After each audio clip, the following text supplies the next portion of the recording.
Hola, ¿qué tal? Mi nombre es Marco Antonio Rodríguez Cruz y hoy vamos a trabajar juntos un tema muy fundamental dentro del derecho constitucional contemporáneo en el constitucionalismo y el Estado del Derecho, con especial énfasis en los retos que se enfrentan México. Antes de entrar en este tema, quiero que reflexionemos en lo siguiente. Los derechos humanos son un conjunto de libertades y prerrogativas que tenemos por el solo hecho de ser personas que son inherentes, universales, inalienables y deben garantizarse en condiciones de dignidad. Sin embargo, cuando observamos la realidad de nuestro país, encontramos obstáculos graves como la corrupción, la pobreza extrema, inseguridad, desigualdad y violencia estructural. Esto nos lleva a una pregunta clave: ¿cómo hacer efectivos esos derechos más allá del papel? Bueno, pues para resolver y para responder necesitamos comprender dos conceptos. El neoconstitucionalismo, que es una corriente del derecho constitucional moderno, y el Estado de Derecho, que es la base que todos organización política legítima, que hoy veremos cómo estos dos pilares se relacionan y qué impacto tienen en la protección de derechos aquí en México.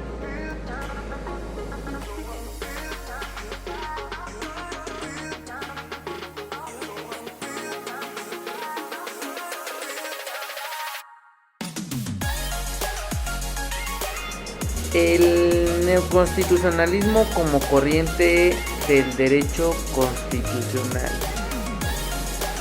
Bueno, en el neoconstitucionalismo surge después de la Segunda Guerra Mundial.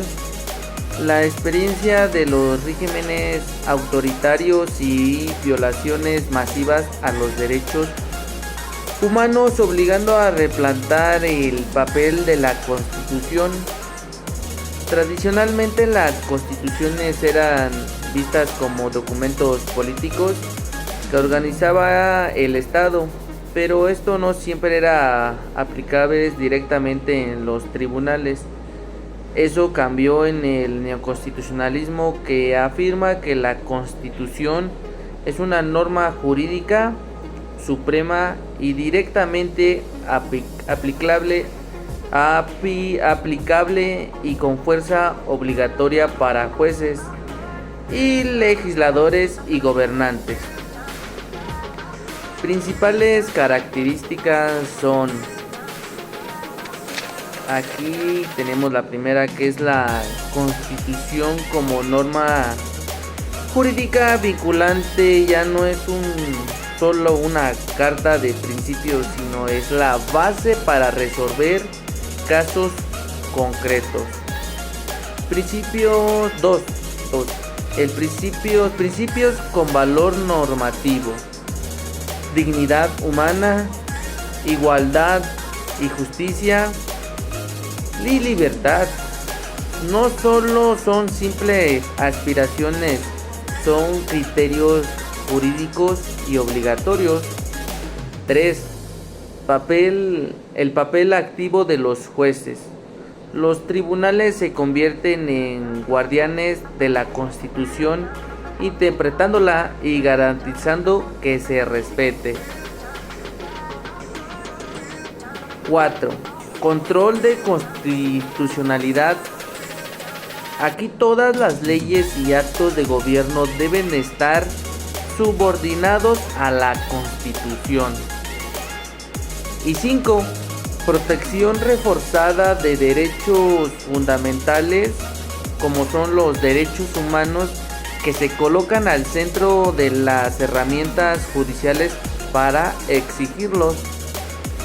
Un claro ejemplo en México es que la reforma constitucional del 2011 en materia de derechos humanos es el reflejo claro del neoconstitucionalismo. A partir de ella, todos los jueces deben aplicar no solo la Constitución, sino también tratados internacionales de derechos humanos, privilegiados siempre la interpretación más favorable a la persona, lo que se le conoce como principio pro persona.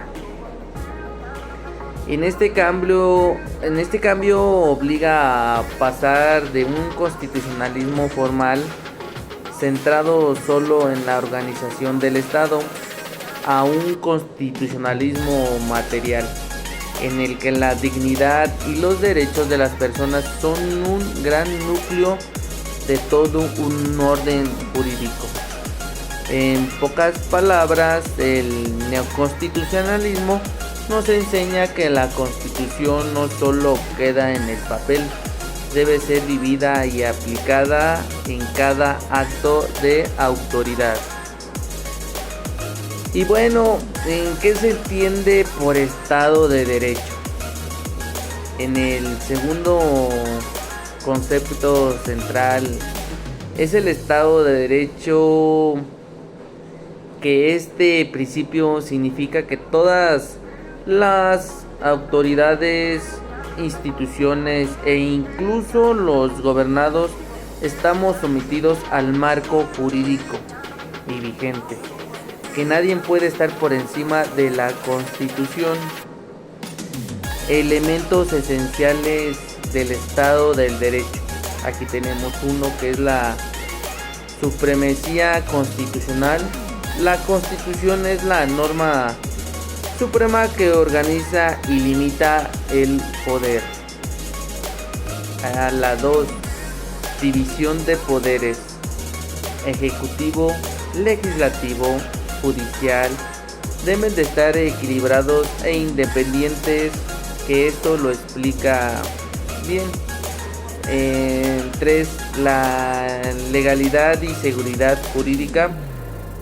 La legalidad y seguridad jurídica son las autoridades no solo pueden actuar dentro de los márgenes que hay en las leyes y les permita garantizar de derechos fundamentales. Es un verdadero Estado de Derecho. No solo limita a organizar el poder, sino que busca proteger a la persona. Situación en México que tenemos aquí hoy. En teoría, México es un gran Estado de Derecho.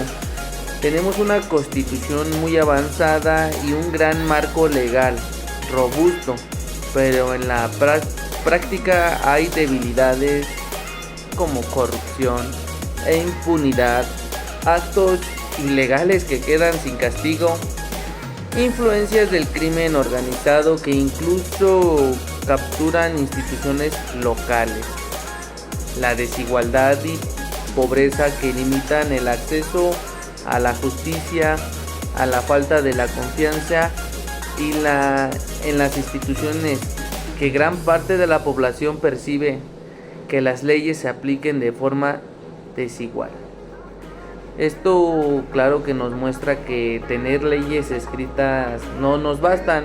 Lo esencial es que se apliquen de manera efectiva y equitativa.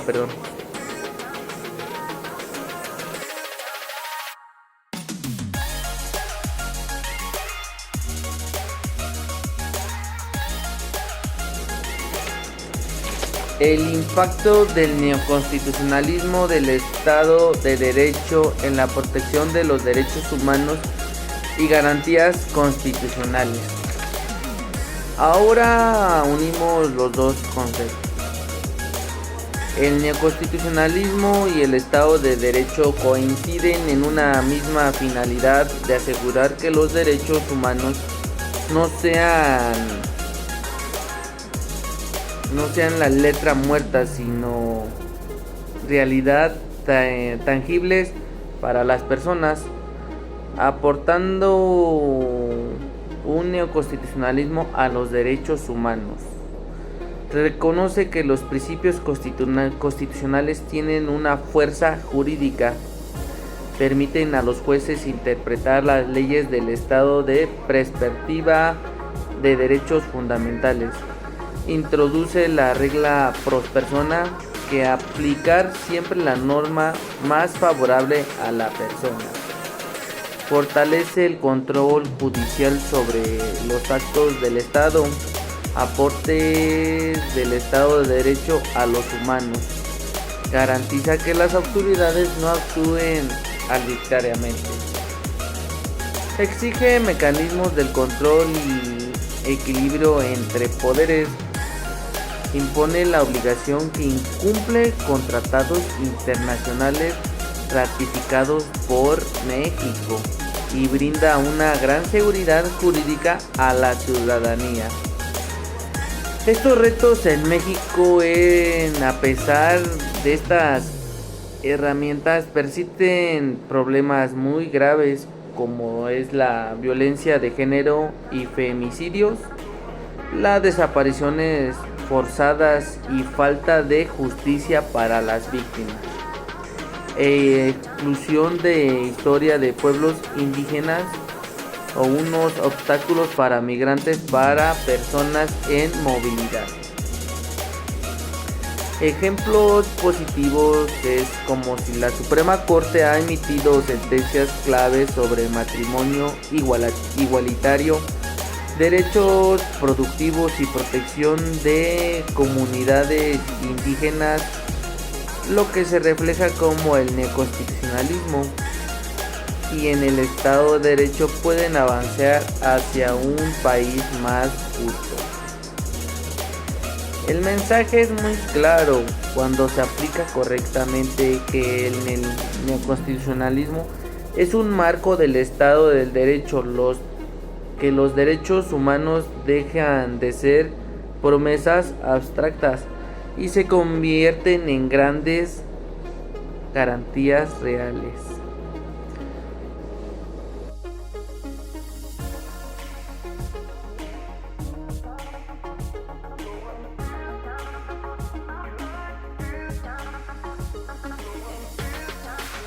Para cerrar este tema, quiero dejar 3 ideas muy principales.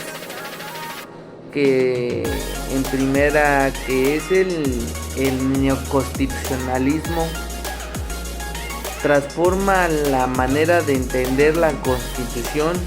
Ya no es un simple texto organizativo, sino una norma con fuerza que pone el centro de la dignidad humana. Aquí te doy el 2. En el Estado del Derecho es el marco que asegura esa constitución que se cumpla. Si el Estado de Derecho no hay certeza, ni igualdad, ni justicia posible. O el gran reto aquí en México no es tanto reformar las leyes, sino garantizar que éstas se apliquen de manera real y efectiva, combatiendo la corrupción, fortaleciendo la independencia judicial y construyendo confianza en la ciudadanía. Y en conclusión, los derechos humanos solo serán plenamente el Estado del Derecho apoyando en la visión neoconstitucional.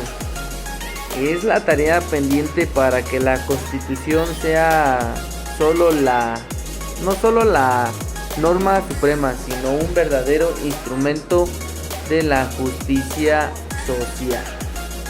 Bueno, espero que me hayan entendido cómo es esto del tema del neoconstitucionalismo y espero que les haya gustado. Bueno, Muchas gracias por su atención y nos vemos para la próxima.